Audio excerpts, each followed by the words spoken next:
자, 이제 한 달에 한 번씩 우리가 만나서 하는 신학 공부 강독입니다. 강독 10월 순서를 시작하겠습니다. 강독 읽고 설명하는 거죠. 이 강독이 모든 공부의 기본입니다. 특별히 인문학 공부는 다 그렇습니다. 경전 공부도 그렇고요. 불교에서도 이제 스님들이 이제 그 승려들이 고승들이 뭐 금강경이다, 반야심경이다 그런 강의를 하잖아요. 그게 뭐 다 강독입니다. 어떤 걸 읽고 원문을 읽고 그걸 설명하는 겁니다. 유럽의 대학이나 대학원 이런 데서도 이 강독이 그런 인문학 공부의 기본입니다. 라틴어 텍스트를 그 이제 선생 교수가 한 문장 읽고 설명하고 라틴어도 공부하면서 그 내용을 이제 따라가는 거죠. 성경도 사실은 공부는 기본이 이제 강독이고 설교도 사실은 다른 게 아니죠. 이게 성경 텍스트를 강독하는 겁니다. 에티엔 트로쿠메의 이 책 우리가 오늘 8번째로 보게 됐습니다. 8번째 맞죠? 9번째 아닌가? 8번째 8번으로 되어 있는데 왜 그렇죠? 그 10월인데 그럼 10번째 해야 되는데 중간에 한 번 쉬었으니까 첫 번에 쉬었나? 그러면 2번을 쉬었네. 네, 두 번 쉬었죠? 아닌가? 예, 그렇군요. 한번 나눠서 했으니까 그렇게 됐군요. 네, 바울에 대해서 3번째에 해당합니다. 3번째, 이제 역사에 등장하는 게 한 파트였고, 가장 잘 나갔을 때가 2번째였었고, 오늘은 마지막입니다. 그리고 이제 다음부터는 이 기독교가 생존하냐 아니냐 그 기로에 서게 됩니다. 근데 살아남죠. 그건 이제 다음에 그걸 보게 되는데, 오늘은 이 바울이 마지막에 어떠냐 하는 겁니다. 집에서 혹시 읽어보신 분들이 계신지 모르겠어요. 저도 어저께 한번 읽었죠. 재밌었죠. 흥미진진합니다. 이거. 이 글을 참 재밌었어요. 네. 저도 오늘 다시 한번 같이 읽게 되는데 기대가 됩니다. 근데 그 당시 상황이 이제 머릿속에 그려지는 거예요. 제가 언젠가도 얘기했습니다만은 가진 자는 더 얻고 없는 자는 있는 것마저 빼앗기리라는 그 경구가 성경에 몇 군데 나옵니다. 그게 바로 신앙에도 그렇고 신학계도 그렇고 우리 영성에도 그렇다. 여러 번 얘기를 했습니다. 그러니까 이런 것들을 알면 알수록 더 이제 관심이 가게 돼요. 아예 그런데 닫아버리면 점점 없어지게 됩니다. 참 이상해요. 그게 없어도 교회 생활하는 데는 큰 지장이 없어요. 다른 동기, 모티브가 있습니다. 교회에서 인정받는다거나, 이게 자기 연민, 그냥 단순히 교회 생활, 교회 신앙 생활, 거기에 매력을 느껴서 할 수 있습니다. 내가 이만하면 참 교회에 덕이 되지, 참 도움이 되지, 그런 걸로도 인간은 만족을 하기 때문에 신앙생활이 가능하고, 또 열심히 해서 교회도 크게 짓고, 뭐 많은 게 이렇게 성장하게 되면 그런데 또 굉장히 즐거워요. 그런 즐거움도 뭐 부정할 수 없습니다. 그런 거로도 신앙생활 얼마든지 가능합니다. 그러나 기독교 신앙의 깊이로 들어가는 거하고는 전혀 다른 문제예요. 이 깊이로 들어가는 거는 공부밖에는 없습니다. 그러니까 이거를 힘들어도 꾸준하게 이렇게 하는 사람은 이게 진도가 안 나가는 것 같아도 어느 순간인가 자기가 내 깊이 들어왔네 걸 느끼게 될 겁니다. 집사람이 그래서 저에게 하는 얘기 종종 하는데, 내가 뭐 신학 석사 박사학위 받아도 벌써 여러 번 받았다 얘기합니다. 그러니까 평생 이제 저같이 예배 드렸죠. 성경 공부하고 수요일하고 뭐 계속 저쪽 현풍에 있을 때는 뭐 구역예배 이런 데까지 다니고 뭐 다 했으니까. 근데 거기서 90%가 다 나가도 남는 거 10%만 가져도 자신이 뭐 신앙적인 혹은 신학적인 내공 이런 게 있다는 거를 느낀다고 합니다. 그건 틀린 이야기는 아니에요. 그게 남습니다. 그러니까 좋은 교육을 다른 것도 마찬가지잖아요. 우리 가르치시는 선생님들 다 알겠지만 좋은 교육을 꾸준하게 잘 받는 게 그 부분에서 전문가가 되는 첩경입니다. 근데 나쁜 교육을 하면 안 받는 것보다 또 못할 수도 있죠. 이런 책들 읽는 게 정말 좋은 공부입니다.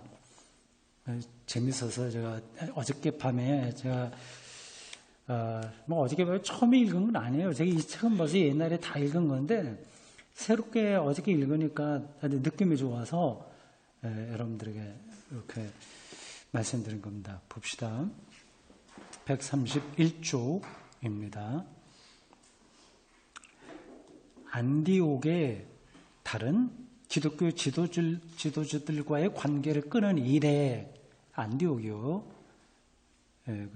사도행전에 보면 바울이 바나바의 추천을 받아서 안디옥부터 활동하지 않습니까? 그러니까 바나바하고도 같이 있었고, 뭐 베드로하고도 같이 있었고 등등 여러 안디옥 교회와 연관이 많이 됐었습니다. 초기 기독교의 상당한 시대까지는 안디옥이 중요한 역할을 했습니다. 안디옥 학파가 있었던 거예요. 기독교의 학파, 스쿨이라고 합니다. 뭐 옥스퍼드 스쿨 뭐 그렇게 다른 학문에도 있는 것처럼 그 학파의 특징들이 있습니다. 이 안디옥이 있었고 지금은 뭐 별거 아니죠. 그게 시리아 안디옥이니까 시리아 지금은 뭐 기독교가 아니죠. 거기 뭐 알렉산드리아 또 뭐 비잔티움, 로마 이런 게 아주 지중해 중심으로 해서 아주 기독교의 중요한 학파였습니다. 근데 거기 지도자들과의 관계가 끊어졌어요. 바울은 어디에도 속하지 못했습니다.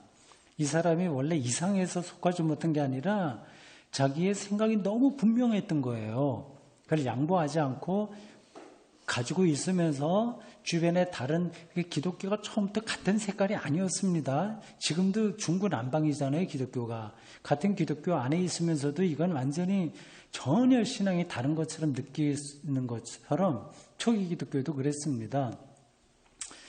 근데 로마 가톨릭 교회는 그래도 그 안에서나마 일치가 돼서 다행인데 개신교는 뭐 이게 정말 중구난방이에요. 이렇게 해갖고는 어디까지 가려는지 모르겠습니다.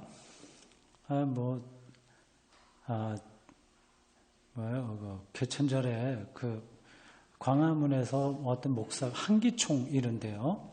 그래서 그런 집회하고 이게 기독교를 완전히 정치 집단처럼 얘기가 정치 집단 아니죠. 사이비 교주처럼 행동하는 게 이제 기독교처럼 보이니까 참 안타깝습니다.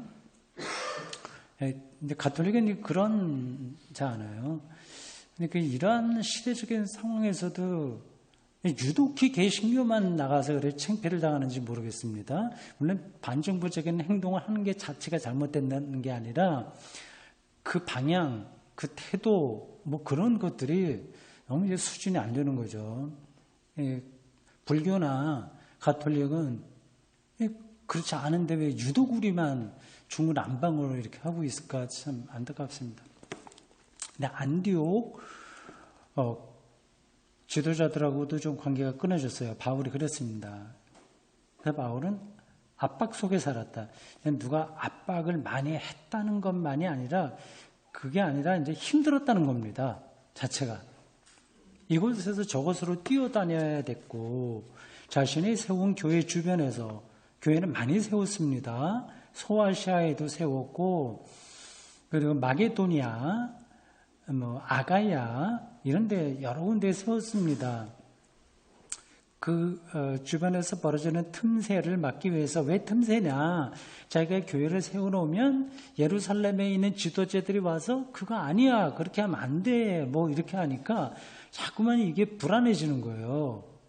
수요일마다 공부하는 그 고린도서에서 그걸 아주 잘 우리가 알 수 있습니다. 회당 권력자들과 그 당시까지 회당이 굉장히 강력했습니다. 그리고 예루살렘이 로마에 의해서 완전히 파괴된 다음에 그러면 성전이 없는 거죠. 그 뒤로는 회당이 더 중심이 돼서 유대교가 자기 정체성을 세워나갔습니다. 회당 권력자들과 공권력을 가진 자들, 로마죠. 그리고 기독교인 적대자들, 기독교인들끼리도 적대자들이 있었던 거예요. 그러니까 이 바울을 굉장히 골치 아프게 생각했던 사람들이 예루살렘의 유대 기독교인들입니다. 근데 그들은 그러니까 아예 유대교 안에 머물러 있을 마음이 많이 있었기 때문에 거기서 자꾸만 벗어나는 이 바울이 골치 아픈 거예요. 이게 적대적인 거죠. 그들의 공격을 벗어나기 위해서 노력을 많이 했습니다. 편지를 구술할 틈을 냈던 것은 그러니까 바쁜 중에서도 그 당시에 글을 쓴다는 것은 보통 노력이 아닙니다. 그것은 질문에 대답을 하기 위해서였거나 근데 문제가 생기니까 뭐 질문이 나오죠. 아니면 공격에 맞서 방어하거나 행동을 준비하기 위해서 한마디로 긴급한 요구 그렇게 쓰지 않으면 안 될 정도로 지금 상황이 어려운 겁니다. 그래서 아주 그런 상황이 있었기 때문에 바울이 주옥 같은 초기독교 문헌을 생산해낸 거예요. 바울과 같은 상황에서 그런 게 나온 겁니다. 신약성경에는. 대단하죠. 이러한 편지에 담긴 내용의 일부는 교리적인 성경을 띄웠다. 신학적인 내용이라는 겁니다. 이거는. 진리의 문제인 거죠. 갈라디아서가 유독히 도발적입니다. 너희들 가짜 복음 이건 저주를 받는다 이렇게까지 독설을 날리죠. 데살로니가 전후서의 일부 구절들 거기에서도 막 욕 비슷한 것도 나옵니다. 고린도전서 15장 부활장인데 부활이 없다고 하는 자들아 하면서 얘기하잖아요. 같은 기독교인들을 향한 책망입니다. 그리고 고린도후서 3장 등이 그 예다. 그러나 대체적으로 바울의 서신은 수신교회, 그걸 받아봐야 될 교회의 필요와 요구에 따라 선택된 특정 문제들에 관한 가르침으로 이루어져 있다. 자기가 성경을 쓰기 위해서 쓴 게 아닙니다. 필요에 의해서 한 거예요. 아주 다급한 상황에서 쓴 겁니다. 절박한 거죠. 그런데 바울은 독립된 역사 사역을 하는 동안 여러 차례 신자들로 하여금 강한 응집력을 갖는 하나의 공동체로 뭉치게 해야 된다는 자신의 소명감을 정당하기 위해 교리적 차원의 혁신을 꾀해야 할 상황에 직면하게 되었다. 계속 그런 거로 문제가 벌어지니까요. 그래 예수 믿어도 토라와 할례를 받아야 돼. 이런 주장이 계속 교회 기독교 안에서 나온 겁니다. 근데 그게 왜 아니냐 하는 거를 말하려면 교회가 이제 완전 흩어지지 않는 한 자기가 세운 교회가 응징력을 가지려면 그런 거 변호해야 되지 않겠습니까? 방문하는 도시마다 회당이 제공하는 강단을 사용하여 바울은 사도행전에 보면 거의 어디를 가나 다 회당 출입을 했습니다. 회당 안에서 기독교인들이 머물러 있던 시기가 상당히 생각보다 오래 지속됐습니다. 그러니까 예수님 십자가 부활한 다음에 금방 기독교가 생긴 거 아니에요. 아주 오랫동안, 그거는 거의 예루살렘이 멸망한 70년 이후까지도 그런 기간이 있었습니다. 유대인과 이방인 출신 동종자들에게 보면, 동종자들은 뭐 표현이 좀 그래요. 동종한다. 여기 동조자죠, 동조자. 회당에 있는 사람. 회당에는 이제 유대인들이, 디아스포라 유대인들이 주로 많이 왔고, 그리고 유대교의 호의를 가지고 있는 이방인들이 왔습니다. 근데 그들 중에서 이 바울이 전한 것에 대해 동조하는 사람들이 있었거든요. 그들에게 이제 복음, 유앙겔리온이죠. 예수를 통한 하나님의 구원을 얘기했습니다. 그러니까 이거는 유대교와 엇비슷한 게 아니라 완전히 다른 거를 말한 거죠. 사도 바울은 완고함과 과격한 언어로 인해, 이거 완고하다고 하면 좀 나쁜 뜻인데 자기 확신이 있었던 거죠. 흔들리지 않았다는 뜻입니다. 여기 극단적인 거죠. 어떻게 보면. 그리고 과격한 언어로 인해 회당 지도자들의 적대감을 사고 냈다. 그럴만하죠. 회당 지도자들은 지체하지 않고 바울과 그의 메시지를 받아들인 사람들을 회당으로부터 쫓아냈다. 기독교인들이 회당으로부터 축출되는 시기가 있었습니다. 복음서에 나와 있는 예수님의 회당 안에서 이제 처음에는 괜찮았으나 점점 회당으로부터 축출되는 거하고 비슷하죠. 근데 사실은 예수님은 그렇게, 예수님 당시에는 그런 일들은 그렇게 많지 않았을 것으로 보입니다. 근데 복음서가 기록된 게 이 바로 초기 기독교인들이 회당으로 축출되고 있을 때이기 때문에 유대교와 극단적으로 대립한 그러한 배경이 복음서 안에 소급돼서 설명된 거예요. 자신들을 자연스레 묶어주었던 틀을 이런 식으로 박탈당한 유대인과 이방인 출신 바울 추종자들에게는, 여기 회당 안에 있었으나 바울이 전한 그 복음에 좀 마음을 주고 있는 사람들을, 그들은 여전히 회당을 중심으로 모였는데 자꾸만 밀어내니까 새로운 공동체를 조직해야 될 확실한 이유가 전혀 없었다. 밀어내긴 했으나 그 전까지는 우리는 그냥 회당 안에 있을 거야 그래 생각했습니다. 그대로. 일부는 모세의 율법에 따라 사는 사람들이었고, 이건 유대인들이죠. 유대인이면서 기독교에 관심이 있으나 유대인.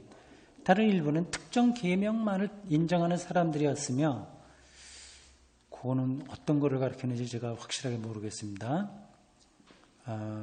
막 그런 파가 있었던 것 같아요. 유대교 안에도 여러 파가 있으니까 에세네 파도 있었고, 뭐 바리새파 등등의 다 특징들이 있습니다. 뭐 사두개 파도 있고요. 뭐 부활이 있다 없다 서로 주장들도 달랐습니다.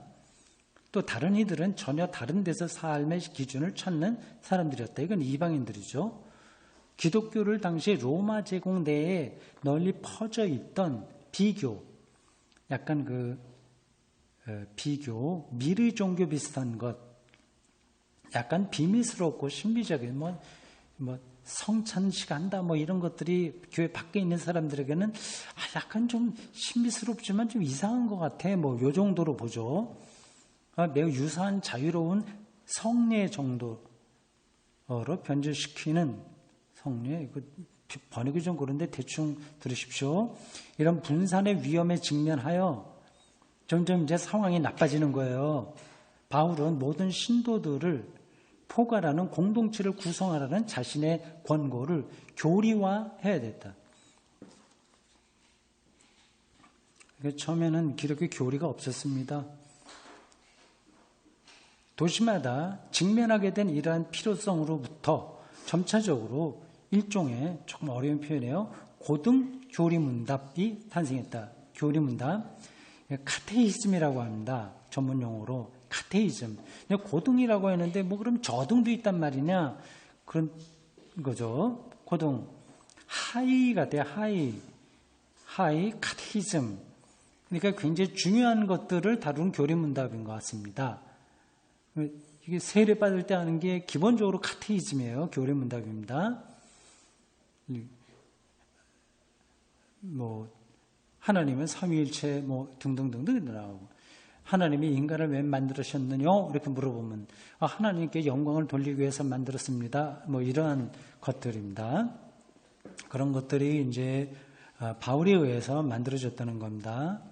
천천히, 갑자기 하루 이틀이 된 건 아닙니다.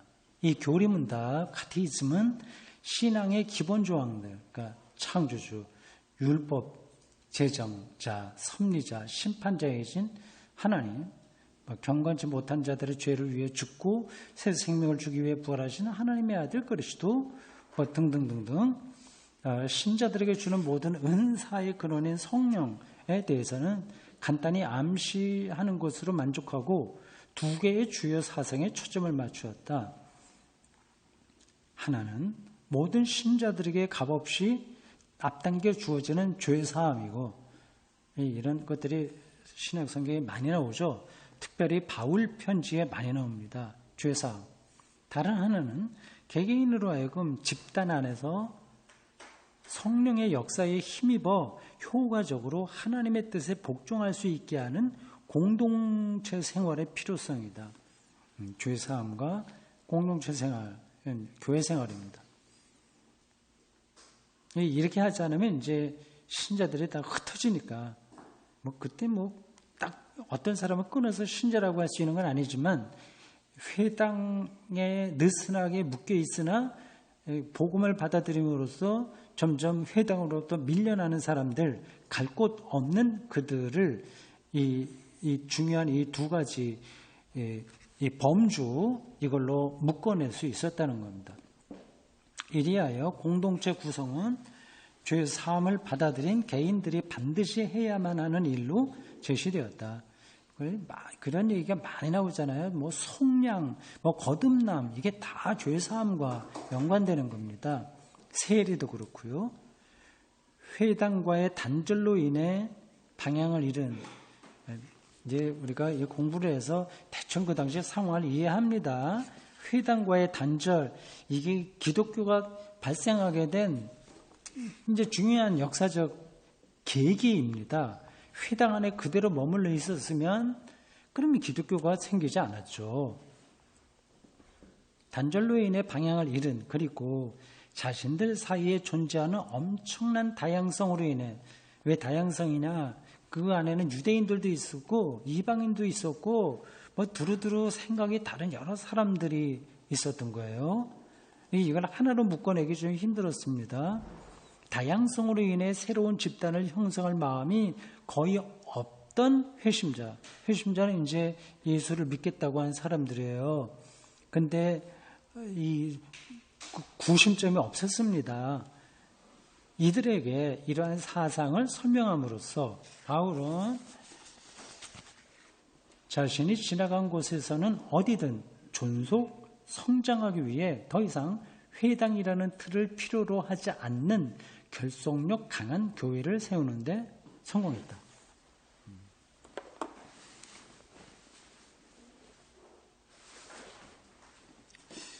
이게 일정한 성과를 거뒀습니다. 그래서 그들에게 이제 연봉가요? 구제 연봉 얻어서 가지고 이제 예루살렘에도 가고 좀 큰 소리 좀 칠 수 있도록 됐습니다. 그러니까 유대교, 뭐 유대 안에 있는 나사렛파, 기독교, 예루살렘에는 예수의 동생을 중심으로 한 그 주류 기독교인들 그 사이에서 이제 명함을 내밀 만하게 됐어요, 바울이. 그냥 한 교파의 수장 정도 위치까지는 올라갔습니다. 그런 일에서 이제 고등교리문답이 큰 역할을 한 거죠. 이 고등교리문답, 말은 어색하죠. 이게 수준 있는 굉장히 중요한 카테이즘, 교리문답이다. 세례문답에서 필요한 그런 거다 생각하시면 됩니다. 그 밑에 이제 작은 것들, 세부적인 거, 그런 교리문답은 또 따로 있는 거죠. 이 고등교리문답은 여러 해 동안 구두 형태로 남아 있었던 것이 확실하다. 주어진 장소에서 활동을 시작한 뒤 몇 주 혹은 몇 달이 지난 후 바울 자신이 신자들에게 가르친 내용일 것이기 때문이다. 바울은 머릿속에 정리가 잘 된 거죠. 그걸 이제 뭐 고린도면 고린도, 갈라디아면 갈라디아 지역, 갈라디아는 한쪽이 아니라 그 지역, 뭐 에베소면 에베소, 빌립보 그런 데 가서 뭐 어떤 때는 뭐 잠시 머무르고 어떤 때는 몇 년 머무르기도 했습니다. 그거를 책이 있게 가르친 거예요. 그게 이제 구전으로 남은 거죠. 이 가르침의 내용을 글로 옮겨 로마의 신자들에게 보낼 생각을 한 것은 다만 57년에서 58년 겨울. 고린도서는 52, 3년 그 사이에 기록했고요. 57년에서 58년. 이걸 어떻게 아냐? 아는 방법이 있습니다. 연구를 하게 되면. 근데 그게 모르는 성경도 있고요. 뭐 그건 깊으니까 전문적이니까 접어두고 고린도에서 석 달을 보낸, 고린도를 여러 번 갔습니다. 참 고린도 교회하고 바울 교회에도 참 사연이 많습니다. 석 달을 보내면서 바울이 자신의 선교 활동의 미래에 관하여 생각할 시간을 갖는 동안의 일이었다. 이때 이제 자기가 말로만 가르치던 그 고등 교리문답, 이게 신학이에요. 복음 아주 독특한 회당도 아니고 유대교도 아니고 이방 그것도 아닌 아주 고유한 공동체를 이제 그 내용을 채우는 신학 거죠. 그걸 이제 로마서인데 그걸 이제 57년, 58년 생각하면서 이거 필요해서 쓴 겁니다. 바울은 아직은 개요만 짜여 있던 것에 서간 형식의 도입부, 이게 편지예요. 로마서도 서간 편지처럼 쓴 겁니다. 그러나 편지는 아니에요. 읽어보면. 이건 완전히 신학책입니다. 근데 도입부는 서간처럼 썼고 동일한 유형의 결어를 첨가하여 이건 마지막 부분 또 편지 마지막 마치는 서간 형식을 최소한도로 갖추고 서신 형태를 가지게 됐다. 알지 못하는 로마 사람들에게 바울의 편지는 대개는 다 아는데요. 이미 자기가 세운 교회예요. 그래서 구체적인 걸 알기 때문에 그런 사안들을 많이 다루고 있습니다. 근데 로마서만은 그렇지 않아요. 알지 못하는 로마 사람들에게 이런 편지를 보내게 된 첫 번째 동기는 지중해 동쪽 연안에서의 활동, 연안 거기 어디죠? 그건 소아시아예요. 지금 터키 지역입니다. 주로 거기서 활동을 했거든요. 그리고 이제 그리스, 아가야라고 옛날에 불렀습니다. 마게도냐. 거기까지만 했어요. 그러니까 로마 쪽하고 스페인 쪽으로 못 갔어요. 그러니까 동쪽 연안에서의 활동을 계속할 수 없게 된, 하려고 하더라도 못하게 됐습니다. 방해를 많이 받아서. 바울이 스페인에서 펼치고자 했던 선교 활동을 위해 로마 교인의 도움을 얻기를 바랬기 때문이다. 네, 그건 이제 로마서 15장 이런 데 보면 다 나옵니다. 로마는 그 당시에 세계 중심 도시이니까 거기에 사람들은 뭐 돈도 있고 여러 가지로 사회적인 지위도 있고 해서 그들이 좀 돕기만 하면 뭐 스페인까지 가는 거. 그 당시에는 프랑스 이런 나라들은 별로, 그리고 독일 같은 거는 아예 명함도 못 내밀죠. 나는 로마, 이탈리아, 로마와 스페인 괜찮았습니다. 프랑스 인간 나중에 좀 이게 중심이 됐고요. 독일은 훨씬 뒤에 유럽 역사를 볼 때 힘을 발휘했습니다. 이게 기록될 때는 거기는 이제 미개인들이 있는 지역이었습니다. 그래서 이탈리아, 스페인 뭐 이런 쪽을 중요하게 생각했죠. 머릿속에 지금 그려지죠. 제가 설명을 잘하고 있죠. 예. 그러나 로마 사람들에게 고등교리 문답을 보내요. 신자들로 하여금 단결된 교회를 조직하도록 설득하게 된 데에는 바울이 예의상 내놓고 언급하기를 꺼렸던 부차적인 이유도 있었을 것이다. 그게 뭘까요? 부차적인 이유? 앞에 첫 번째 동기는 이제 스페인까지 가서 이제 전도하려고 하는데, 그럼 로마 교회가 좀 도왔으면 좋겠다고 하는 거고, 부차적인 이유. 당시 로마의 신자들은 교회라는 조직 속에 통합되어 있었던 것 같지 않다. 이걸 어떻게 아냐? 그건 이제 깊이 연구하면 이제 나오게 됩니다. 바울은 제국의 수도에서 좀 더 확고한 지지를 확보하기 위해서 이러한 상황에, 어떤 상황, 아직 교회 조직이 잘 갖춰지지 않은 상태, 느슨하게 우리는 좀 다른 사람들이지, 이렇게 회당에도 연관되고 두루두루되긴 하지만 조금 다르다고 하는 그 정도로 느끼고 있는 사람들, 예수를 믿긴 하나 아직까지 고유한 정체성이 확보되지 않은 이런 상황, 그런 사람들의 상황을 종지부를 찍기 원한 거죠. 완전히 다른 공동체가 되기를 바란 거죠. 49년 클라우디우스 황제에 의해 유대인들이 로마로부터 추방당한 후 세월이 흘렀고, 로마 유대인들의 추방한 건 역사적인 사건입니다. 그때 이제 예수를 믿던 일부 사람들이 또 흩어져 갖고 바울도 만나게 되고 뭐 그렇죠.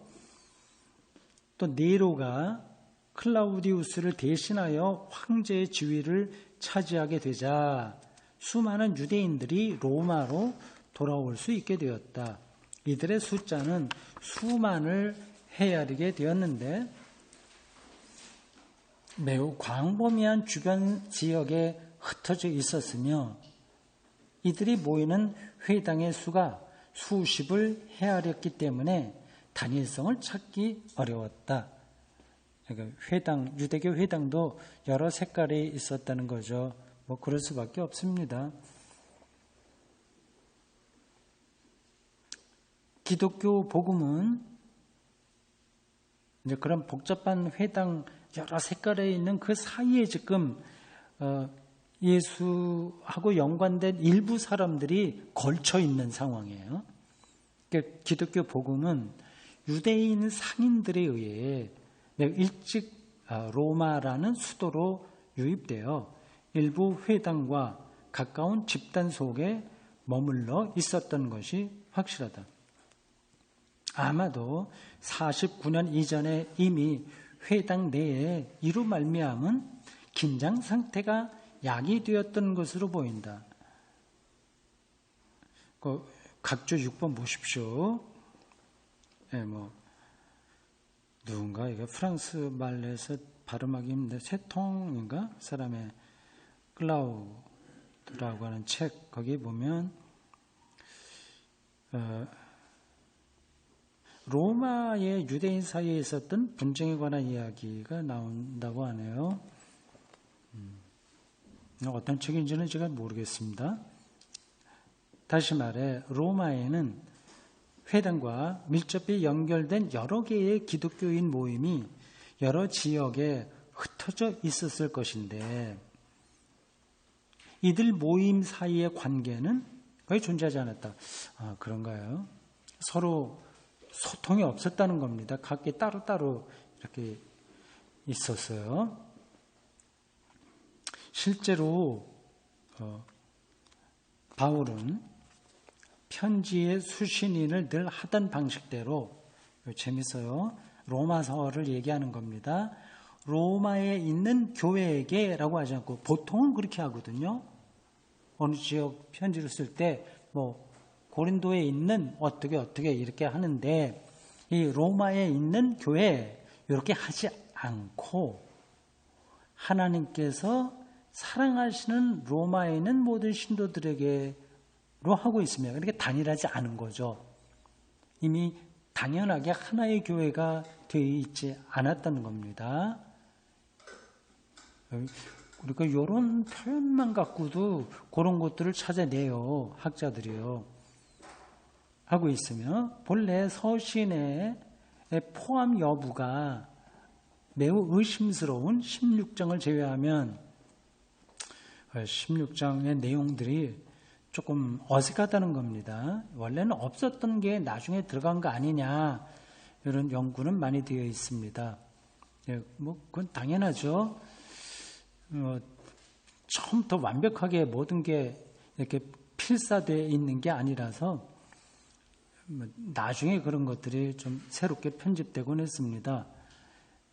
그걸 제외하면 16장을 제외하면 편지의 어느 곳에서도 교회라는 용어를 사용하지 않고 있다. 아직 교회가 지지부진하니까 쓸 수가 없었어요. 그 외에도 이 편지는 유대인 출신 기독교인들을 위한 설명을 담고 있는가 하면 유대인 기독교. 이미 교회가 완성되었다면 유대 기독교인을 쓸 필요가 없는 거예요. 이방인 출신 기독교인들을 겨냥한 것이 명백한 구절들 역시 포함되고 있다. 그러니까 이것도 아니고 저것도 아닌 상태로 로마가 교회가 머물러 있었던 거죠. 교회라고 하는 이름을 붙이기도 힘들 정도로 있었습니다. 이방인 출신 기독교인들을 그런 것도 포함되어 있는 거예요.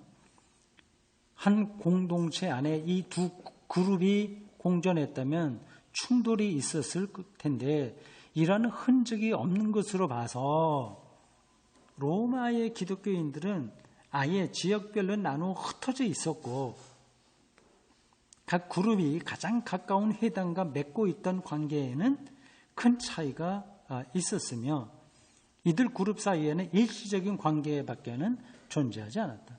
그러니까 아예 따로따로 있었으니까 크게 충돌이 있었던 건 아니라는 겁니다. 그렇게 이런저런 여러 모양의 공동체가 있다는 걸 전제하고 바울도 좀 느슨하게 대상을 염두에 두고 편지를 쓴 겁니다. 저희 여기까지 됐죠? 조금만 더 보죠. 그러시겠습니다. 이렇게 흩어져 있는 그러나 자신에게 귀중한 도움이 될 수 있을 만큼 비교적 숫자도 많고 영향력도 충분히 있는 기독교인들에게 편지를 쓰는 바울은 로마서 1장 8절에서 15절에서 보듯 매우 조심스러운 어조를 사용하여 자신의 고등 교리문답을 정리한다. 굉장히 중요한 교리문답을 신학을 정리한다. 그는 이 편지에서 자신의 처음 설교 내용이나 다른 사도들과 공유되는 본질적인 교리상의 주제 등을 되풀이하지 않고 복음의 내용이라기보다는 그 적응에 관련된 문제들을 다루면서 좀 그런 성격이 로마서에 있습니다. 예수 믿고 죄사함 받고 그런 것들 아주 원초적인 그런 복음의 내용 그런 것들은 그렇게 많이 별로 안 하고 이 복음을 갖고 우리가 교회 안에서 어떻게 살아야 되냐 하는 것들 믿음으로 의로워지고 유대 율법으로가 아니라 복음으로 된다 그런 것들이요. 그러니까 교회에서 적용될 그러한 내용들 적용이죠. 적응이죠. 그런데 관련된 문제들을 다루면서 독창적인 자신만의 생각을 펼친다. 우리는 여기서 독자적 기독교회를 세우고자 하는 자신만의 생각을 표현하는 바울을 본다. 독자적인 거예요. 그 시대는 그리스도의 제자들 대부분이 여전히 유대교 안에 머무는 것을 편안해하며 독자적 기독교라는 목표를 확실하게 보지 못하던 때였다. 제자들 대부분이고 또 예수님의 동생, 가족들도 다 그랬습니다. 그들은 그냥 유대교 안에 있는 게 편한 거예요. 그게 어떻게 그럴 수 있냐? 그럴 수 있는 게 자연스러운 겁니다. 유대교 안에도 여러 파가 있다고 했듯이, 그러니까 바리새파, 에세네아파, 사두개아파 그런 게 있듯이 그 유대교 안에 나사렛파 이런 정도로 자리매김을 하고 얼마든지 있었습니다. 그리고 유대교 안에서도 그거를 용납해 줬어요. 근데 언제부터 유대교가 그렇게 느슨하게 나사렛파 정도로 머물러 있던 이 유대 기독교인들을 내쫓았냐? 그건 이제 예루살렘이 멸망한 70년 이후입니다. 그건 왜 그랬는지는 그 전에 한번 설명했으니까 여기서는 하지 않겠습니다. 그래서 중요한 거는 바울이 고유한 자기 신학에 따른 공동체를 확실하게 세워나가려고 할 때의 상황이 예수님의 제자들과 동생들이 예루살렘 교회를 중심으로 해서 여전히 새로운 기독교 쪽으로 나가기보다는 예수를 믿고 기다리되 여전히 유대교 안에 머무는 것을 편하게 생각하던 때다. 그겁니다. 그러니 이 바울의 입장이 점점 어려운 거죠. 그때 예수님의 제자들과 동생들의 진작부터 생각을 딱 이렇게 정리를 해갖고 이 바울하고 손발을 맞췄으면 바울이 이렇게 고생을 하지는 않았을 겁니다. 그렇게 안 됐어요. 지금 로마서를 설명하는 중입니다. 요거는 이제 고등 교리문답. 이건 가장 중요한 핵심적인 그 기독교의 뼈대, 요걸 담고 있는 거예요. 그거를 이제 말로만 여러 교회에서 설명하다가 이제 로마 교회의 편지 형식을 빌려서 아주 체계 있게 정리한 것, 그걸 설명하는 중입니다. 상황이 좀 좋지 않았다고 그 문맥에서 우리가 확인했습니다. 로마서를 통해 표현된 바울의 사상이 믿음으로 의로워진다는 거예요.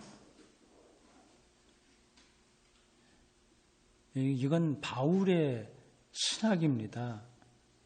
다른 사람들은 별로 이런 얘기 많이 안 했습니다. 예수님의 제자들 중에 다른 사람들은. 예수님도 그런 얘기는 직접 하지 않으셨어요. 바울 사상이 어거스틴에서 칼바르트에 이르기까지, 이건 중간에 누구가 더 들어가야 되겠죠? 어거스틴과 칼바르트 사이에 누가 들어가야 될까요? 응? 당연히 마틴 루터, 종교개혁자들이 들어가야죠. 예, 다 이건 칭의, 믿음 이거 얘기하니까.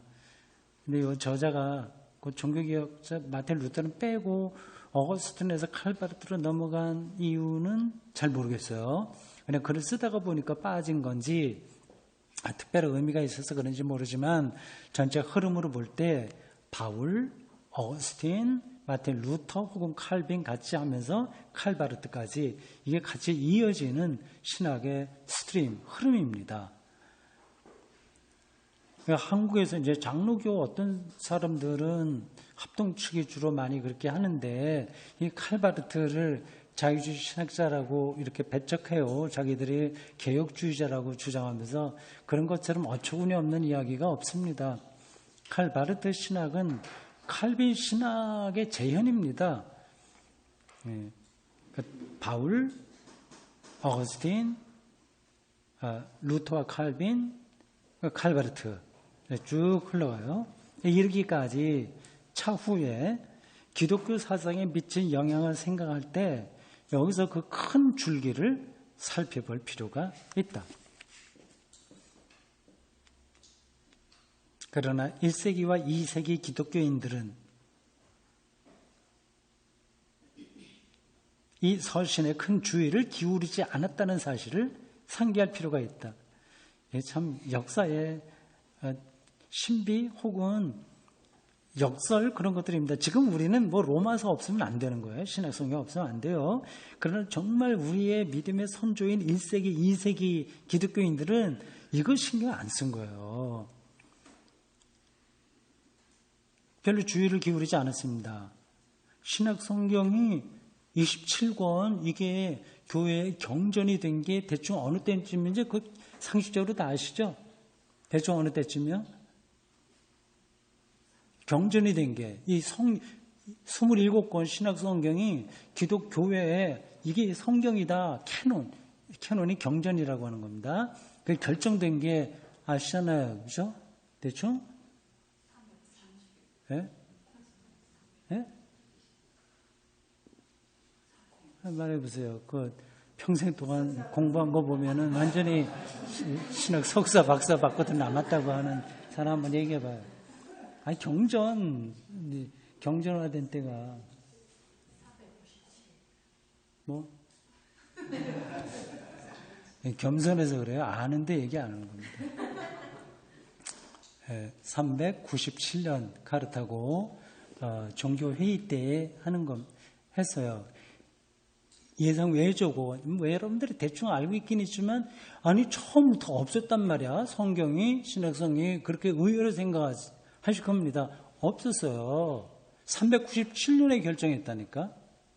그 전에는 서로 달랐습니다. 지역마다 중요한 경전으로 생각하는 게 다 달랐어요. 그리고 구약은 얌야회의에서 90년인가 그때 유대교가 결정한 걸 그대로 받아들인 거예요. 그러니까 한 400년 가까이, 400년 아니네. 교회가 생긴 지가 뭐 한 기원 50년경이라고 한다면 아주 원초적인 교회 한 350년, 한데 넉넉 잡아서 한 300년 후에야 그걸 결정했어요. 그 결정하지 않으면 너무 혼란스럽다는 그러한 생각이 들어서 교회가 결정한 거죠. 그러니까 우리 신앙의 선조들은 요 1세기, 2세기 중요하잖아요, 그때가. 모든 것들이 초석이 잡혀 있을 때인데, 그때는 아무도 이 로마서에 주의를 기울이지 않았다는 겁니다. 이렇게 중요한 문서인데, 그럴 필요가 없었어요. 사도 바울의 사상을 제대로 이해하기 위해서는 이 서간이 문제를 삼는 것이 인류의 운명이지 인류를 이루는 개개인의 운명이 아니라는 사실을 기억해야 된다. 전체 보편적인 인류의 운명에 대해서 뭐 구원과 선택과 뭐 그런 거를 한 거지 개개인의 문제가 아니니까 그때 사람들은 별로 거기까지 이 역사의 흐름에 대해서는 관심이 없었던 거예요. 그러니까 이런 거는 잘 안 읽는 거죠. 신자 개인이 스스로의 힘으로 하나님께 복종하려고 할 때 다다르게 되는 막다른 골목에 관하여 이야기하는 7장 7절에서 25절 나중에 집에 가서 읽어보십시오. 그를 제외하면 바울은 집단의 입장에서 집단이 뭐예요?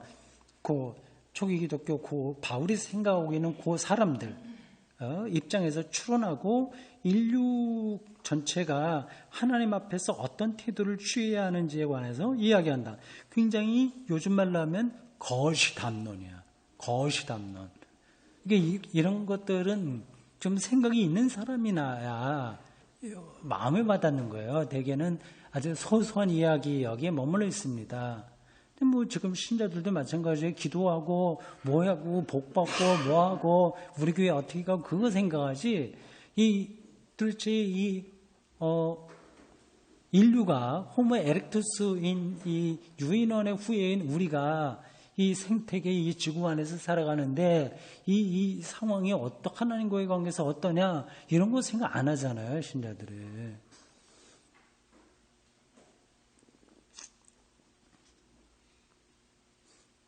거시담론이라서 그렇습니다. 로마서 1장 18절에서 3장 20절에서 바울은 이방 세계의 도덕적 부패를 매우 인상적으로 묘사한 후 여기에 이제 동성애에 대한 비판도 있습니다. 이스라엘의 잘못, 근데 동성애만이 아니라 인간이 다 총체적으로 부패했다는 걸 얘기하는 거예요. 이스라엘의 잘못에 대해 사정없이 질타하며 이들의 자기만족, 이 자기만족, 이걸 다른 말로 바꾸면 율법의 속성인데 뭘까요? 자기의예요. 자기의. 자기만족, 자기의. 이건 굉장히 아름다운 것도 자기의와 자기만족에 들어가면 인간을 파괴한다고 하는 것이 이 바울의 통찰입니다. 이건 거의 우리들의 숙명적이에요. 믿음이 좋은 게 의가 돼버려. 이거 많습니다. 이거 극복하기는 아마 여러분들 거의 불가능할 거래요. 이거 굉장히 영적으로 이게 자기 성찰과 모든 것들이 준비가 되지 않으면 이 신앙생활 등등이 자기 만족, 자기 의 여기에 떨어집니다. 이것에 대해서 바울은 아주 날카롭게 공격합니다. 이어 시편과 예언서를 본 또 기록한 텍스트를 통해 내린 바울의 결론은 많이 인용을 해요. 유대 사람이나 종교적인 유대 사람이나 철학적인 그리스 사람이나 아니면 정치적인 로마 사람들, 문화적인 로마 사람들이나 모두가 죄의 지배 아래에 놓여 있다는 것이다. 이 죄는 조금 몇 가지 부도덕하다 아니다가 아니라 자기 만족에 떨어지는 것을 가리킵니다. 이건 이제 우리를 죽이는 거기 때문에 죄라고 하는 거예요. 좋은 것도 다 이런 데 떨어지게 됩니다. 덕성스러운 몇몇의 이방인이나 좀 교양 있는 이방인들이나 유대인들, 굉장히 좋은 선생들이죠. 본받을 만한 이런 사람들이 존재한다고 해서 이 무시무시한 상황, 뭡니까? 인류 전체가 이 죄에 지배받는다고. 이건 옳은 얘기죠. 지금도 그렇습니다. 이 상황이 변하는 것은 아니다. 참, 이 바울의 통찰이 놀랍습니다. 2000년 전에 그 유대 종교와 첨단의 종교와 첨단의 철학과 첨단의 문명 이런 것들을 뚫어본 거예요. 지금도 똑같습니다. 인류는 멸망할 수밖에 없다. 예수 그리스도께서 믿음으로 그를 받아들이는 모든 사람을 구원하신다는 전통적 교리를 언급한 후 바울은 아브라함을 조상으로 하며 굉장히 거시적이에요. 이 시각에. 전통적 교리를 언급하는 이제 아브라함을 조상으로 하며 수평적 구원을 얻게 될 수평적 구원이라 어떤 뜻일까요? 수평적 구원. 그러니까 유대인과 누구 구분 없이 모든 만민들에게 이른다. 그렇게 될 믿는 자들로 이루어진 새로운 백성이 창조됐다고 말한다. 새 이스라엘이죠. 그러니까 요즘 말로 패러다임이 세계를 바라보는 그 종교의 패러다임이 바울에 의해서 완전히 달라진 겁니다. 그래서 기독교가 탄생한 거죠. 그렇지 않았으면 그냥 유대교의 아류로 떨어졌습니다. 여기까지 하고 잠깐 쉬었다 하겠습니다.